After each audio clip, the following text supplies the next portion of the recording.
Hello friends, எல்லாருக்கும் வணக்கம். இந்த வீடியோவில் நகைக்கடன் தள்ளுபடியை பற்றின அறிவிப்பை வந்து தான் பார்க்க போகிறோம். ஸோ தகுதியுள்ள அனைவருக்குமே வந்து பார்த்திங்க அப்படின்னா நகைக்கடன் தள்ளுபடி ஆகும் அப்படின்றத சட்டப்பேரவையில் முதல்வர் ஸ்டாலின் அவர்கள் வந்து சொல்லியிருக்கிறாங்க. ஸோ யார் யார் இந்த தகுதி உடையவர்கள், யார் யார் இந்த தகுதி அற்றவர்கள், யாருக்கெல்லாம் வந்து நகைக்கடன் தள்ளுபடி ஆகும், எப்போ அந்த நகையை வந்து பார்த்திங்க அப்படின்னா நீங்கள் எப்போ வச்சுருந்தா உங்களுக்கு தள்ளுபடி ஆகும், எந்த பேங்க்கில் வச்சுருந்தா தள்ளுபடி ஆகும், நீங்கள் வந்து உங்கள் நகையை வச்சு எத்தனை வருடங்கள் வந்து ஆச்சுன்னா உங்களுக்கு தள்ளுபடி ஆகும், ஆல்ரெடி நீங்கள் நகைக்கடன் தள்ளுபடி பெற்றிருந்தீங்க 2021ஆம் ஆண்டு அப்படின்னா 2026 உங்களுக்கு நகைக்கடன் தள்ளுபடி ஆகுமா ஆகாதா, யாருக்கெல்லாம் இந்த நகைக்கடன் தள்ளுபடிக்கு தகுதியானவர்கள், அதை பண்ணணும், நீங்கள் தகுதியானவர்களாக ஆகணும் அப்படின்னா அதற்கு நீங்கள் என்னெல்லாம் செஞ்சுருக்கணும் அப்படின்ற டீட்டெயில்ஸ் தான் வந்து பார்த்திங்க அப்படின்னா நான் உங்களுக்கு இந்த வீடியோவில் சொல்ல போகிறேன். ஸோ வீடியோவை ஸ்கிப் பண்ணாமல் கடைசி வரை முழுமையாக பாருங்கள். அதற்கு முன்னாடி நம்ம சேனலை நீங்கள் முதல் தடவை பார்க்குறீங்க அப்படின்னா மறக்காமல் சப்ஸ்கிரைப் பண்ணிட்டு பாருங்கள். அப்போனா தான் தமிழ்நாடு கவர்மெண்ட் சம்மந்தமான அப்டேட்ஸ், அப்புறம் கவர்மெண்ட் ஸ்கீம்ஸ், ரேஷன் கார்டு சம்மந்தமான அப்டேட், ரேஷன் கார்டு சம்மந்தமான ஸ்கீம்ஸ், மகளிர் உரிமை தொகை, இந்த மாதிரியான கவர்மெண்ட்டு கொடுக்கக்கூடிய உடனுக்குடன் அப்டேட் எல்லாமே டைரெக்டாக உங்களுக்கு நோட்டிஃபிகேஷனாக வரும். இப்போ வாங்க நம்ம வீடியோக்குள்ளே போகலாம். எலெக்ஷன் அப்படின்ற ஒன்று வந்தாலே எல்லாரும் எதிர்பார்க்கக்கூடிய ஒரு விஷயம் என்ன அப்படின்னு பார்த்தீங்க அப்படின்னா இந்த நகைக்கடன் தள்ளுபடி தான். ஸோ யாருக்கு இந்த நகைக்கடன் தள்ளுபடி ஆகும், நகைக்கடன் தள்ளுபடி அப்படின்னா அதுக்கு நம்ம என்னென்னலாம் செஞ்சுருக்கணும். நிறைய பேர் வந்து கமெண்ட் பண்ணுறீங்க, நான் வந்து இனிமேல் இதுக்கப்புறம் வச்சா நகைக்கடன் தள்ளுபடி ஆகுமா, நான் வந்து 1 வருஷத்துக்கு முன்னாடி வச்சேன் எனக்கு ஆகுமா, நான் வச்சு 1.5 மாதம் ஆச்சு ஆகுமா, நான் வச்சு 3 மாதம் ஆச்சு ஆகுமா அப்படின்னு நிறைய பேர் நிறைய டவுட் கேட்குறீங்க. ஸோ அந்த டவுட்டை இந்த வீடியோவில் கிளியர் பண்ணுறேன். ஸோ வீடியோவை ஸ்கிப் பண்ணாமல் கடைசி வர பாருங்கள். ஸோ தேர்தல் அப்படின்ற ஒன்று வந்தாலே நகைக்கடன் தள்ளுபடி அப்படின்ற ஒன்று பண்ணுவாங்க. ஸோ 2026 நகைக்கடன் தள்ளுபடிக்கு என்னென்ன விஷயங்கள் வந்து இருக்கணும், அதாவது கடந்த 2021ஆம் ஆண்டு வந்து பார்த்திங்க அப்படின்னா நிறைய பேர் பல்வேறு முறைகேடுகள் வந்து பண்ணியிருந்தாங்க அப்படின்றத வந்து கவர்மெண்ட் தரப்புலேருந்து சொல்கிறாங்க. நிறைய பேர் வந்து போலியாக வந்து நகை வந்து வச்சாங்க, போலியாக வந்து பார்த்திங்க அப்படின்னா காசு இந்த மாதிரி நகைக்கடன் தள்ளுபடி பண்ணாங்க. அதுக்கப்புறம் நிறைய விஷயங்கள், தவறான விஷயங்கள் வந்து நிறையா நடந்தது.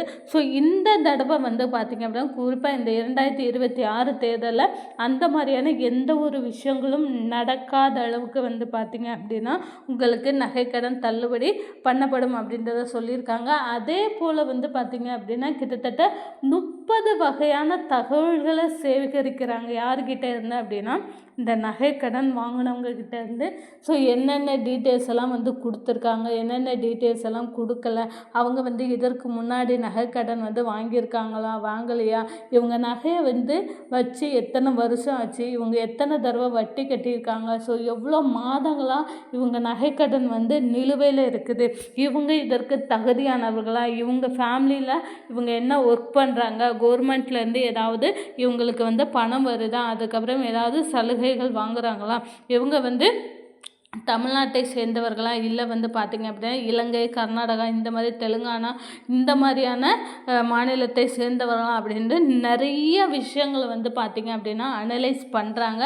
ஸோ அனலைஸ் பண்ணி அதுக்கப்புறம் நிறைய பேரை வந்து ரிஜெக்ட் பண்ணிவிட்டு யார் யாரெல்லாம் தகுதி உடையவர்களோ அவங்களுக்கு மட்டும்தான் வந்து பார்த்திங்க அப்படின்னா இந்த நகைக்கடன் தள்ளுபடி அப்படின்ற ஒன்று வழங்கப்படும் அப்படின்னு சொல்லியிருக்காங்க. அதேமாதிரி 2021ஆம் ஆண்டு வந்து பார்த்திங்க அப்படின்னா நகைக்கடன் வந்து தள்ளுபடி பெற்றவங்க, பயிர்க்கடன் தள்ளுபடி பெற்றவங்களுக்கும் வந்து பார்த்திங்க அப்படின்னா நகைக்கடன் தள்ளுபடி ஆச்சு.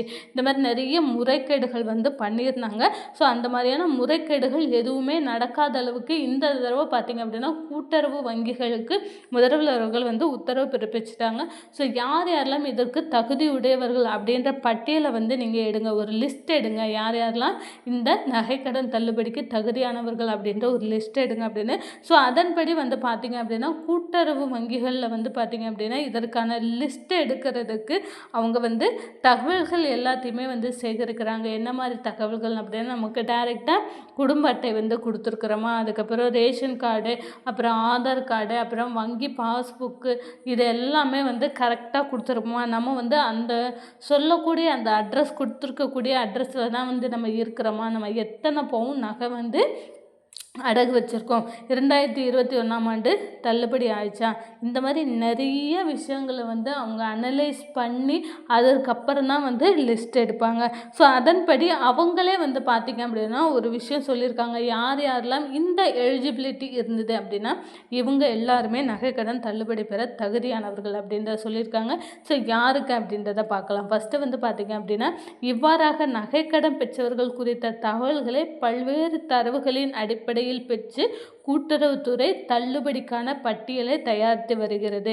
அந்த வகையில் யாருக்கு இந்த தள்ளுபடி கிடைக்கும் என்ற எதிர்பார்ப்பு அனைவர் மத்தியிலும் உள்ளது. இந்நிலையில் கடன் தள்ளுபடி கூட்டுறவுத்துறை அதிகாரி கூறியதாவது, அரசு சார்பில் பல்வேறு தகவல்கள் வங்கிகளிடமிருந்து பெறப்பட்டு பல்வேறு வகைகளின் அடிப்படையில் அவை பிரிக்கப்பட்டு கணினி மூலம் வகைப்படுத்தப்பட்டுள்ளது. சங்கங்களுக்கு பல சுற்றறிக்கைகள் வந்துள்ளதால் இவற்றின் குழப்பங்கள் உள்ளன. இருப்பினும் எடுக்கப்பட்ட விவரங்களின் அடிப்படையில் பார்க்கும்போது ஒரு குடும்ப அட்டையில் ஒருவர் பெயரில் வைக்கப்பட்ட 5 சவரன் உட்பட்ட நகை மட்டுமே தள்ளுபடி ஆகும். நல்லா புரிஞ்சுக்கோங்க. அதாவது ஒரு ரேஷன் கார்டில் ஒருத்தருக்கு மட்டும்தான் நகைக்கடன் தள்ளுபடி ஆகும். இதுதான் வந்து பார்த்திங்க அப்படின்னா பேசிக்கான எலிஜிபிலிட்டி வந்து பார்த்திங்க அப்படின்னா இப்போ ஒரு குடும்ப அட்டையில் யாராவது ஒருத்தருக்கு தான் வந்து ஆகும். 2 பேர் வந்து நகைக்கடன் பெற்றிருந்தாங்க அப்படின்னா அவங்களுக்கு ஆகாது.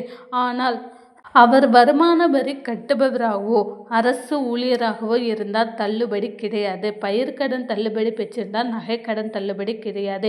இது தவிர அந்தயோதயா அன்ன யோஜனா குடும்ப அட்டை பெற்றவர்கள் விவரங்கள் தற்போது எடுக்கப்பட்டு அந்த அட்டைகளை ஆய்வுக்கு உட்படுத்தப்பட்டுள்ளது.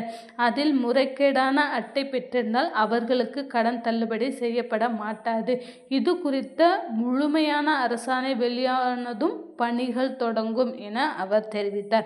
அதாவது இந்த AAY இந்த வகையான ரேஷன் அட்டைதாரர்களுக்கும் வந்து பார்த்திங்க அப்படின்னா நகைக்கடன் தள்ளுபடி